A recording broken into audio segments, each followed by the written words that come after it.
How's it going, everybody? And I would like to welcome you to the beginning of our Nexus dashboard series, where I'm going to be walking you through how to work with Nexus dashboard and adding the fabric controller capability to it. For those of you that don't know how that, if you've never worked with a data center network manager like Nexus dashboard, it is the successor to Data Center Network Manager, or DCNM. That's the older version of Nexus Dashboard. And the idea is Nexus Dashboard is a base installation, and then you add capabilities to it. Fabric Controller being one of those. There's a couple of other ones like LAN and IP media, things like that. We're going to be using Nexus Dashboard Fabric Controller to automate the deployment of VXLAN fabrics, and then be as a GUI to deploy all of the capabilities on top of a VXLAN fabric. So that's essentially the cusp of what we're going to be trying to do. In this video, I'm going to be walking you through the deployment of the OVA and then the specifics of how to get everything stood up on the fabric. So I'm going to go ahead and get out of the way. I'm going to go ahead and click on Register a VM. We're going to deploy an OVA. I'm just going to say this is going to be NDFC, and then I have to choose the file to map to it. So I'm going to go ahead and grab this Nexus dashboard, and then I need to actually let me copy the new version because I want to be able to move stuff over. So this particular version 9.2.3.2, this particular version allows for the importing and exporting of a lot of capabilities, so you'll be able to leverage the CSVs, so Excel spreadsheets, to configure everything. I'm going to go ahead and grab that, click on Open, click on Next. We're going to deploy it on Data Store 1. And then from here, I'm going to choose the VM network as my main management, and the data network is just going to be the lab port group. I just need one there. We're going to be deploying the app version. There is a data, but it takes more. So the app is what we're going to deploy. 16 CPUs, 64 gigs of RAM, 500 gigs of disk. We're going to choose thin provision, and we're going to power on automatically. Click on Next, and then Finish. This will take a moment for it to upload. I'm going to pause until it's done uploading, and then once it uploads, we'll bring you guys back in to start the config. Alright, so we're going to go ahead and refresh this. We're going to open up the console.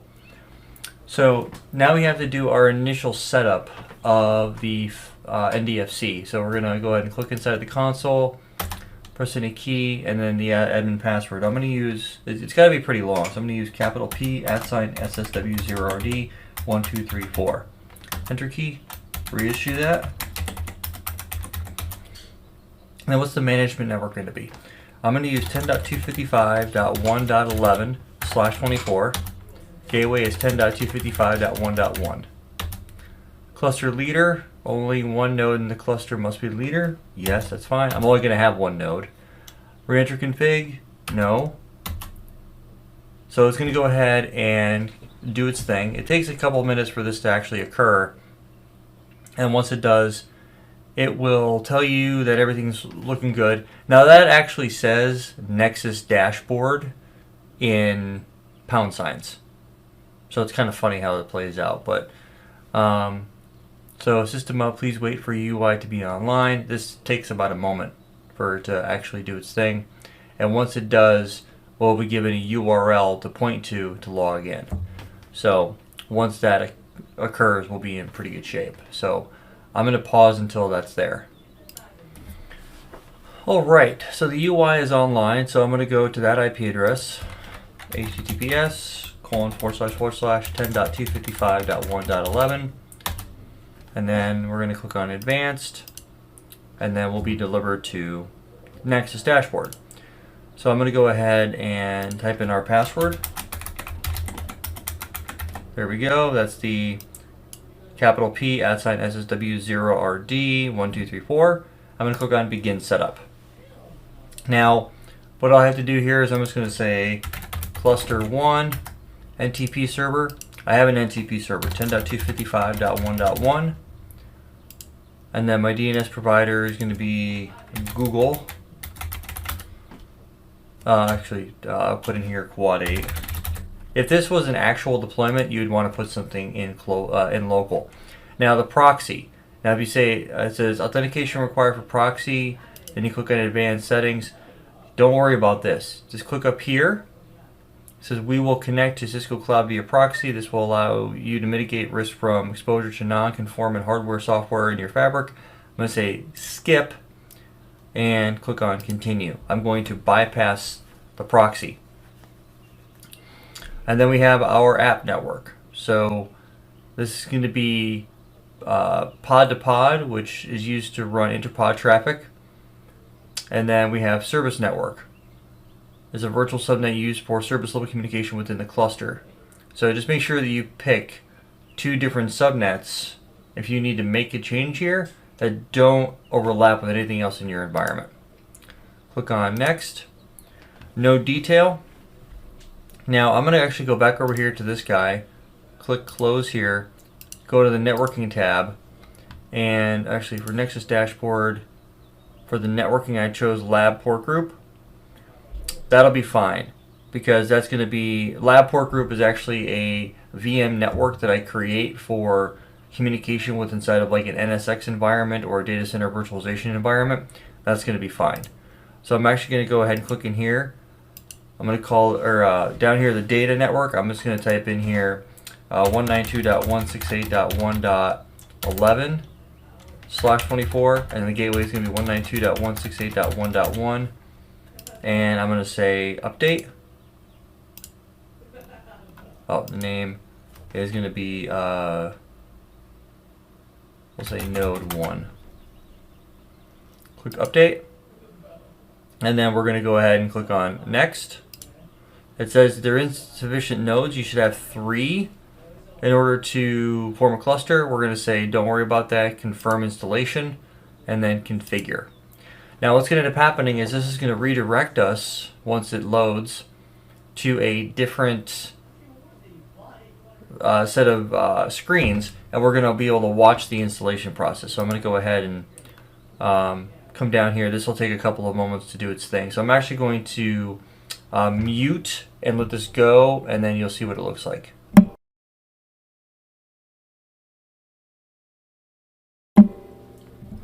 Alright, well, it definitely spoofed me on that one.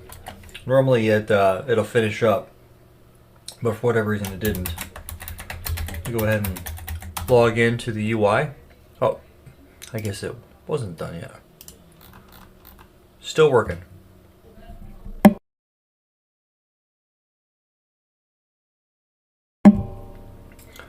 Alright, well this time it's for real. I'm going to click on Let's Go, and then we have all this. So what they're basically doing here is telling you some of the different variations of what's going on, but I'm going to go ahead and click on Get Started. I'm not going to do any of this here. Click on Done. And what I'm going to have to do is we need to add an app service. So what I'm actually going to do is I'm going to click on this to get out of here.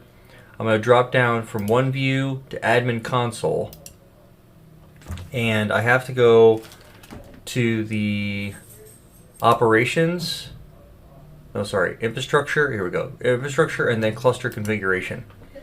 Then down here to routes. So we have our management service IPs and data service IPs. I'm going to go ahead and click here. I'm going to click on this guy here. I'm going to type in this is going to be 10.255.1.12. And then I'm going to add that. And these are going to be for different capabilities that are going to be happening, like SNMP, syslog, that type of stuff. So I just need to add a couple in here. And once they're done, I don't technically need to do anything for data because we're not doing anything right now like endpoint locator or something like that. I'm going to click on Save. And then I'm going to come over here to Services. Now, what you can do is you can go to the, you can say install services. If you downloaded them already, you can upload them, but I'm not going to do that. I'm going to click on App Store, and right here you get the Fabric controller. So I'm going to click on, we have Assurance Engine, we have a connector for HashiCorp for Terraform, and then we've got ServiceNow integration, Data Broker, Insights, and then orchestration if you want to do intersite connectivity and provisioning, things like that. I'm going to click on install for Fabric controller. We can add them as we want to, and then this one here is going to be, I think this is the highest version too, because it's got the most stuff going on. Click on this. That's going to redirect me to log in. So I'm going to click on next. I'm going to log into my CCO account. And then after that is done, I'm going to go ahead and it's going to allow me to start downloading the app. So this takes a minute for it to authenticate. We have to basically scroll to the bottom here and say agree to download. And then once we do that, then it's going to begin the download process. It takes a minute for it to download and all that type of stuff. But once you do download it, you'll be able to, it'll download, then it'll install, all that stuff. So I'm going to click on refresh. It says downloading. If we go to installed services, we can see that it's downloading. So I'm going to go ahead and just mute.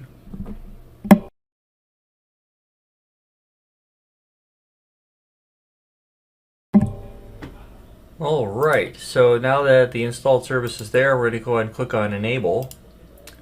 And then it's going to go ahead and do its thing. It'll enable the Fabric controller process. And then once the Fabric controller process has been enabled, the next stage would be to go in and turn on certain services. So it's definitely a multi-step process. I've obviously been through this a few times. But once you get through the majority of the steps, and then you end up getting into the service itself, it pulls you into the Fabric controller application, and then that's when the rest of the interesting things become dive into it. So I'm not going to be showing you the topology. Matter of fact, I don't have one ready yet for you. I wanted to get through the installation of this first. But once we're here, or once we have all of the Fabric controller done, this takes a little bit, obviously, to do, but once we're there, I do have a topology in mind that I'm going to be walking you guys through deployment-wise, and we'll get into the operations of getting that all stood up. So I'm going to get out of the way and mute until this is done.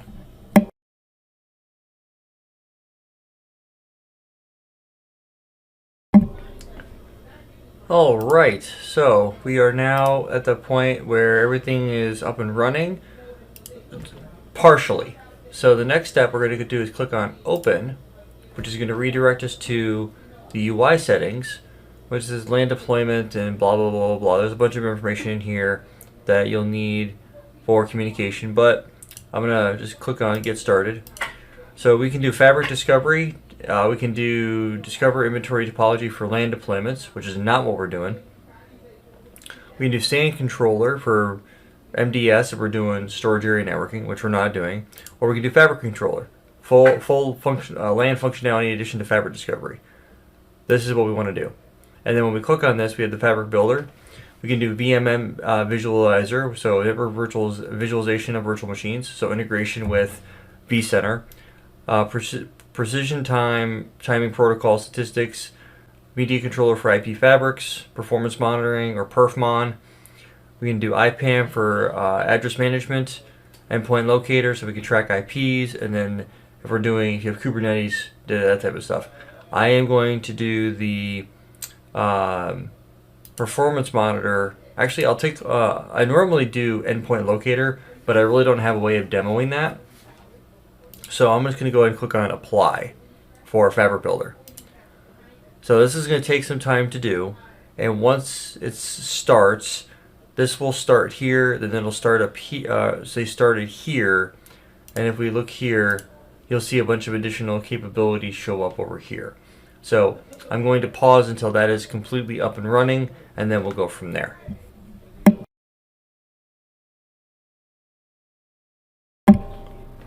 Alright, so everything looks pretty good. So I'm going to go ahead and you notice some features have been updated, so we're just going to click reload the page. And when we do that, you'll start to see this pop up where we need to set the device credentials and stuff like that so we can log into Nexus switches and start to discover them. So I'm going to say set the credentials. I'm going to click on set here. Username is going to be NDFC, and I'm going to set the password capital P @SWRD. That right there. We're just going to copy and paste that right there. Make sure that's going on. Robot selection allows users to appropriate roles. So I'm going to click on save and click on OK. There we go. So the default credentials are set. Now, the next stage of our process here, folks, would be to come over here to the Fabrics tab. And right now we don't have any fabrics. We'd have to create a fabric. Now, I'm going to walk you through how to do all this stuff as we go along, but I still have to go into Eve, create the fabric, go through the, bringing up the Nexus 9K switches. I'm going to go ahead and show you guys how to do that in the next video and stuff like that. The process isn't difficult. My goal is to have 2 fabrics. We're going to have one fabric that we're going to be doing a lot with, and then we're going to have a second fabric that's going to be a little bit smaller that we'll be joining, and we'll be able to interconnect the two together 2 different ways. One through the 2 different WAN connections just to make sure that we have everything dialed in. I do want to be clear here on a couple of things, that the integration of capabilities. For example, I commonly work with VXLAN fabrics where I have Nexus 9Ks that form direct eBGP peerings to Palo Alto firewalls. And the Palo Alto firewall is the gateway off the network. And which could be off to the internet, it could be a gateway firewall connecting the VXLAN fabric to the rest of the environment, because you want to put a firewall in between your data center fabric and your LAN environment where your users sit, stuff like that. There is no way, at least even I haven't tested in this particular version, that you can add a Palo Alto firewall to a fabric. And what I mean by that is you come over here to actions and you click on create fabric. There's a number of fabric. Let's just say test for this. Or I'm going to click on choose fabric. And if I was to come down here to external connectivity network, where it's fabric or core edge router deployments with a mix of Nexus and non-Nexus devices. So I have attempted to do these where I'm doing that, and as of the last time I tested this, a slightly older version, you could never add a Palo firewall to a VXLAN fabric or to an NDFC fabric. So what you would do instead of that is we would add a connection to a pair of, say, ASRs or Cat 8kV, Cat 9kV, or something like that. An iOS device of some type. We would peer outside eBGP to that, and then those devices would connect out to the Palo firewalls. I'll show you what I mean in a topology so you have an actual visual. But like I said, there's never been a way for us to add a firewall directly to it. There is supposedly a way to do it through a bunch of hacking it through services, but I personally haven't been able to get that to work. Meaning that you'd have a service node, you'd come in here and you'd say add, and then you'd create the firewall. Let's say you do test, and then you'd select the fabric that you want to apply it to, the service node, the fabric, the interface, all that type of stuff, and then you would create it as a service device. I haven't seen that effectively operational yet, so it's anybody's guess. I am patiently waiting for integration to other firewall platforms to be kind of a thing where you'd be able to SSH into the firewall and then be able to join it, because you're not looking for it to do any configuration to the firewall, whether it's ASA, firepower, FTD, firepower, Checkpoint, Palo Alto, Fortinet, any of your major firewall vendors. I'm not looking to be able to configure the firewall. I just want to be able to join, do a basic join, and then form an eBGP peering to it. That's really all I'm looking to do. So I haven't tested it in this version. I'm going to test it though, but that'll be further on down the road. So I don't know if I'm actually going to get into service insertion. That is not my goal. No, I don't have any customers that leverage it. So that is kind of the caveat. But I will show you guys how to work with that as we go further on down the road. Until next time, guys, thanks so much for stopping by, and I'll catch all of you in the next video.